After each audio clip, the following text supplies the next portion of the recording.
New Living Translation version of the Tyndale One-Year Bible, New Testament. January 26th, Matthew chapter 17, verse 10 through Matthew chapter 17, verse 27. Starting in Matthew chapter 17, verse 10. Then his disciples asked him, "Why do the teachers of religious law insist that Elijah must return before the Messiah comes?" Jesus replied, "Elijah is indeed coming first to get everything ready, but I tell you, Elijah has already come. But he wasn't recognized, and they chose to abuse him. And in the same way they will also make the Son of Man suffer."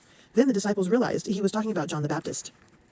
At the foot of the mountains, a large crowd was waiting for them. A man came and knelt before Jesus and said, "Lord, have mercy on my son. He has seizures and suffers terribly. He often falls into the fire or into the water. So I brought him to your disciples, but they couldn't heal him." And Jesus said, "You faithless and corrupt people, how long must I be with you? How long must I put up with you? Bring the boy here to me." Then Jesus rebuked the demon in the boy, and it left him. From that moment the boy was well. Afterward, the disciples asked Jesus privately, "Why couldn't we cast out that demon?" "You don't have enough faith," Jesus told them. "I tell you the truth. If you had faith even as small as a mustard seed, you could say to this mountain, 'Move from here to there,' and it would move. Nothing would be impossible."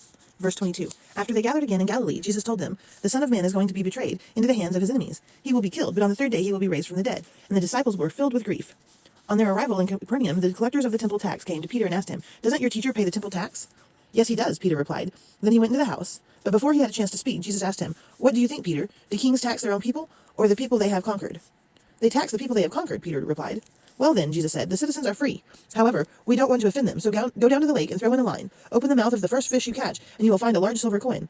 Take it and pay the tax for both of us." Thank you for joining me. Please like, subscribe, and follow. Bless the hearing and the reading of the word. Amen.